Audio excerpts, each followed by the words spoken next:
Bom, usando o mesmo racional que a professora Carolina disse, a gente pode aplicar para outras doenças imunomediadas. Da onde surgiu isso? Da observação de que o CAR-T anti-CD19 para doença hematológica causava aplasia de linfócito B, muitas vezes persistente, contínua. Então a gente sabe que, além do efeito on-target aqui, on-tumor do CAR-T anti-CD19, a gente tem os efeitos off-tumor, que também são on-target, que é matar linfócito B naive, célula B de memória. E a gente pode usar esse efeito inicialmente colateral a nosso favor para combater doenças, onde a doença, na verdade, está principalmente nessas células, que são as doenças autoimunes, que têm algum mecanismo fisiopatológico relacionado com o linfócito B ou plasmócito. Para isso, o CD19 é um dos melhores antígenos, porque ele é expresso desde do linfócito do pré-B até a célula B de memória e, na verdade, até o plasmablasto aqui. Só não é no plasmócito maduro expresso o CD19. Então, vocês vejam aqui que o CD19 tem toda a fase de diferenciação do linfócito B até o plasmablasto, só não está no plasmócito maduro, diferente de outros antígenos de linfócito B também. Então, ele é um alvo bastante interessante para a gente usar para combater doenças de linfócitos. E o outro, que também é bastante estudado, é o próprio BCMA, que a gente falou hoje cedo, que usa para mieloma, que é uma doença de plasmócito, mas quando a gente também quer evitar a produção de anticorpo, faz muito sentido a gente combater plasmócito maduro e plasmablasto e célula B de memória. Então, essas são as duas principais estratégias de CAR-T para doença autoimune. E essas são as principais 3 doenças que tem mais... Vocês vão ver que é bem pouco estudo, como a gente viu nas doenças autoimunes. É um campo que ainda está muito recente em expansão, né? São as doenças neurológicas que têm mais um fundo de linfócito B, de produção de anticorpo também. Então, a esclerose múltipla é uma importante, mas principalmente miastenia graves e a neuromielite óptica, porque nessas doenças a gente tem sim um mecanismo fisiopatológico importante da autorreatividade de linfócitos B. Nessas doenças, em algumas delas, a gente tem uma eficácia dos anticorpos monoclonais, mas, por exemplo, na miastenia graves, é pouco eficaz os anticorpos monoclonais para linfócito B que a gente tem. Outro problema de usar os anticorpos é que a gente tem que usar isso continuamente para os pacientes, isso agrega toxicidade. E acho que o principal ponto aqui que mostra o porquê o CAR-T é mais efetivo do que o anticorpo monoclonal é que o anticorpo monoclonal tem pouca penetração tecidual. O fato que o CAR-T pode sim entrar em tecidos, principalmente em nódulos terciários, linfóides, e combater as células autorreativas com mais eficácia. Se a gente usa os anticorpos monoclonais, esses linfócitos B teciduais permanecem, e isso é o que leva à recidiva e o mau controle que a gente vê com os anti-CD20. A gente tem mais de uma opção aqui, já aprovados, inclusive pelo FDA e pela EMA, para esclerose múltipla, aqui, o ofatumumab, o ocrelizumab, o rituximab, há mais de 20 anos usado mesmo que off-label para uma miríade dessas doenças autoimunes, alguns com respostas não tão boas, mas alguns com até controle, e mais recentemente o anti-CD19 aqui, o inebilizumab, que foi aprovado para a neuromielite óptica. Então, eles até têm uma resposta, mas com esse racional aqui, a gente espera que o CAR-T tenha mais persistência em vivo, tenha uma melhor migração nos tecidos e realmente resulte em maior eficácia. Outro ponto importante é que a citotoxicidade dos anticorpos monoclonais se baseia muito, além da citotoxicidade célula-dependente, na necessidade de complemento viável. E a professora Carolina mostrou que nas doenças de ativação imune, a gente tem menos complemento. Então, também explica mais um motivo do modelo de ativação dos anticorpos monoclonais serem menos efetivos do que o CAR-T, que a toxicidade é direta na relação célula-célula. Esse slide já foi mostrado, mas é importante a gente ver que o paradigma para tratar a doença autoimune é um pouco diferente do que a gente tem para tratar a doença neoplásica, onde a gente quer que tenha persistência do CAR-T, né, que ele fique vários anos ali, se possível, monitorando recidivas, tratando doença residual mensurável. Aqui o que a gente quer, e é o que a gente observa na prática, o pool de célula que a gente tem para estimular o CAR-T é menor, então isso faz com que o CAR-T dure pouco tempo. Nos estudos com lúpus aqui, invariavelmente o CAR-T some por volta do D100, D120, e isso é muito associado ao reaparecimento de linfócito B na circulação e de gama-globulina. Então o paciente tem aquela hipogama-globulinemia por período transitório, o que é bom, né? Que resulta em menos toxicidade. Então, vocês vejam que o que a gente parece que faz é um reset no sistema imune com o CAR-T. A gente acaba com aquele clone B autorreativo e permite que outras populações de linfócito B depois surjam aí para repovoar o repertório imune do paciente. E é isso que a gente deseja, né? Isso é o que parece que acontece com os dados que a gente tem até hoje. A Carol mostrou muito bem, a gente precisa ver isso a longo prazo, se essa célula não aparece aqui de novo, mas... o professor Fabian Miller lá teve num evento lá na Beneficência Portuguesa esse ano, mostrando as atualizações ainda não publicadas dos dados dele, e ele tem quase 2 anos já de segmento desses casos de lúpus, e estão todos em remissão ainda. Nenhum recaiu, nenhum precisou de imunossupressão. Então os dados são bastante, nos geram bastante entusiasmo, e aí a gente vai para tentar tratar outras doenças que tenham o mesmo fenômeno autoimune. Bom, vocês vão ver aqui também, as publicações são recentes, de 1 a 2 anos, muito recentes, né? E, por exemplo, com a miastenia gravis, é uma doença neuromuscular, é a mais comum, 90% dos pacientes têm anticorpo antirreceptor de acetilcolina, e esses pacientes não respondem bem ao rituximab, por aqueles motivos que a gente já comentou, mas existe um subtipo também que produz o anti-MuSK, esses respondem melhor a rituximab. O CAR-T foi testado aqui em 14 pacientes nesse estudo, 11 tinham anti-acetilcolina receptor e 2 anti-MuSK, e o CAR-T utilizado aqui foi o mesmo que para mieloma, para plasmócitos, o anti-BCMA.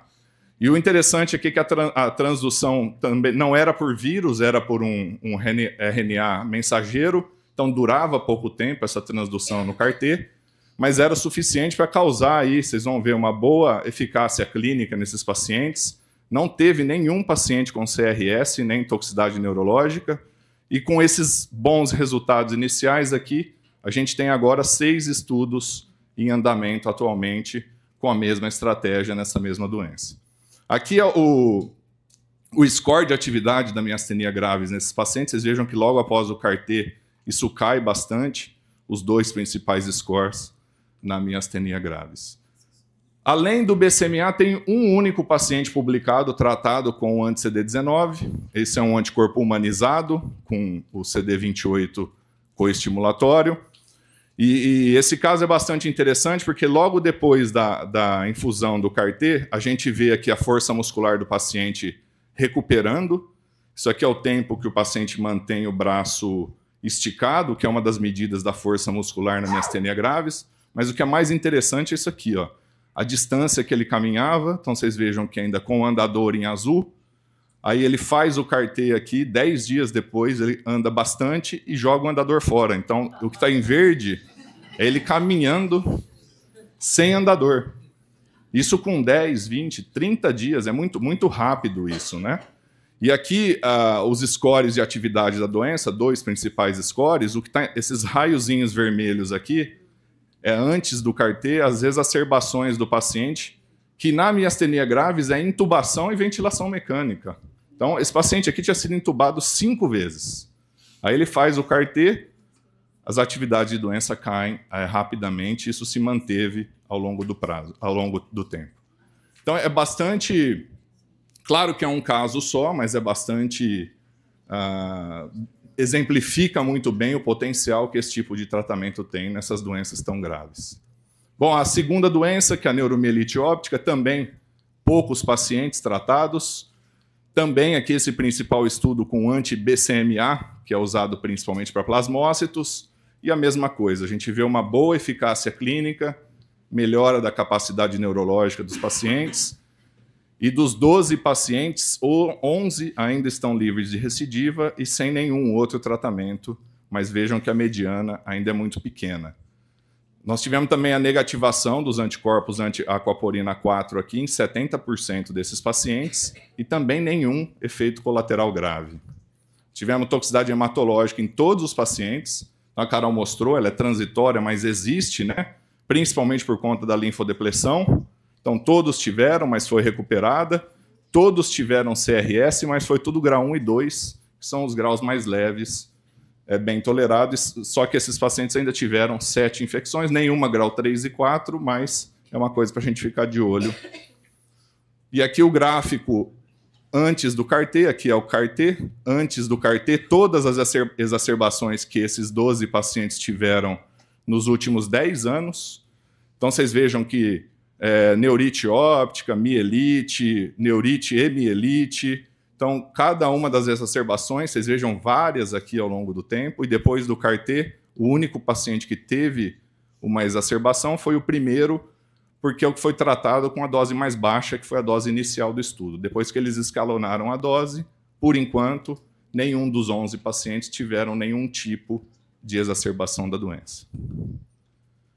E para terminar, a esclerose múltipla, então, é uma doença que a gente não tem um anticorpo específico, que torna mais difícil até a gente levar para esse modelo de doença, mas o que mostra que tem um papel importante de linfócito B na gênese dessa doença é que na esclerose múltipla é frequente, até critério diagnóstico, a gente identificar as bandas oligoclonais no líquido cefalorraquidiano desses pacientes. E outra coisa é que a gente trata esses pacientes com anticorpos monoclonais e parece que, na verdade, o que é principal na doença aqui são os linfócitos B que ficam em folículos terciários na meninge. Não é nem o linfócito circulando periférico. Isso a gente vê porque a gente tem frequentemente progressão da doença sem recaída sistêmica, né? Então, progressão da doença neurológica sem recaída sistêmica. E o problema, como eu já tinha mostrado para vocês, é que os anticorpos monoclonais não depletam, então, esses linfócitos B que estão nos folículos meninges. Aqui também foi usado para poucos pacientes, vocês viram que 2 pacientes só, aquele mesmo anticorpo humanizado, anti-CD19, mas com o CD28 coestimulatório. E aqui também a gente vê uma estabilização, aqui é a expansão do CAR, ele some, e uma estabilização dos critérios de atividade da doença nos 2 pacientes aqui, sem progressão ao longo do prazo. Eles conseguiram demonstrar que foi seguro nesses 2 pacientes, nenhum deles teve toxicidade neurológica, que é um receio de tratar a doença do sistema nervoso central com o CAR-T, e conseguiram detectar aqui uma redução das bandas oligoclonais nos 2 pacientes pós-tratamento e a linfócito CAR-T recuperado no líquido cefalorraquidiano, mostrando que ele tem, sim, uma penetração no sistema nervoso central e pode ser alvo daqueles folículos linfóides da meninge.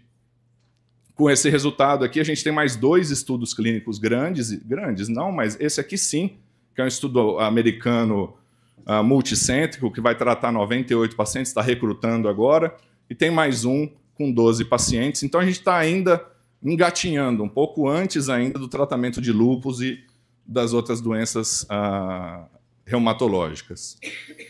Os desafios de tratar a doença neurológica aqui, como a professora Carol mostrou, a gente ainda tem o risco da toxicidade do regime linfodepletor. Para a gente que faz oncologia, fludar e ciclofosfamida é nada, né? Mas para quem já usa um monte de imunossupressor, com doenças graves, neurológicas ou reumatológicas, essa toxicidade, essas citopenias causadas é um problema que pode gerar complicação e a gente tem que ficar de olho nisso.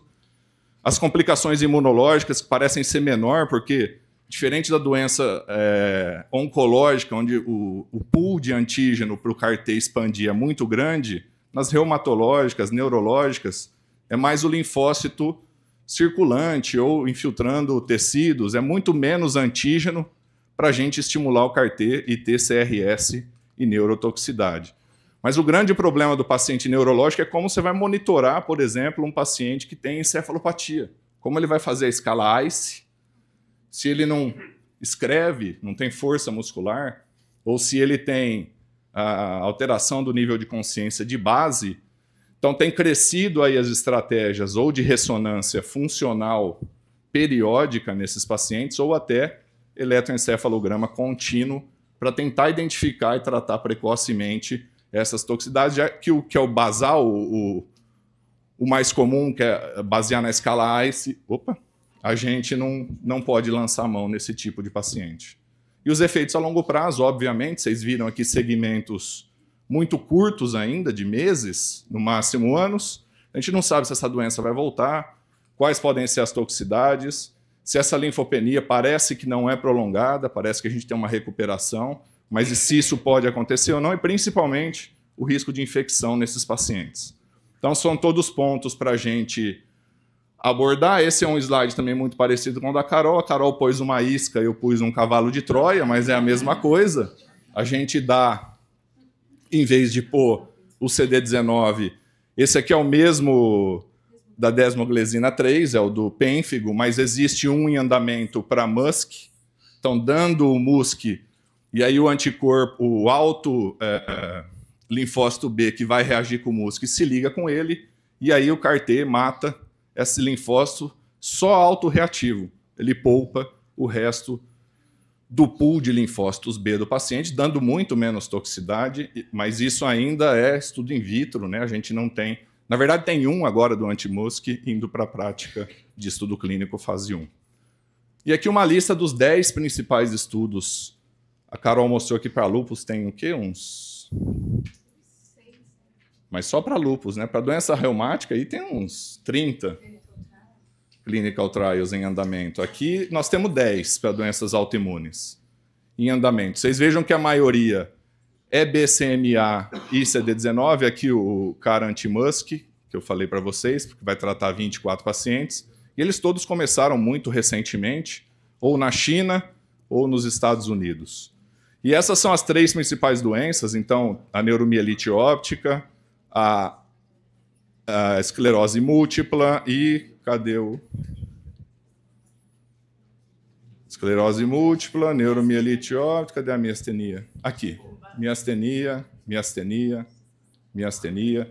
Então, é basicamente essas 3 doenças neurológicas por enquanto. A gente também não tem dado ainda, mas esperamos que essa seja a próxima fronteira aqui do Nutera, a gente usar o produto que a gente já tem, muito mais fácil do que fazer novos alvos, novas células. Primeiro passo agora é a gente expandir essas indicações. Então, primeiro que a gente vai fazer é o lúpus, o protocolo está praticamente pronto, agora a gente vai submeter para as agências regulatórias, para provavelmente começar o ano que vem, e aí a Carol vai trazer os dados aqui no próximo colóquio, e depois, daqui 2 colóquios, eu trago os dados dos neurológicos para vocês. Tá?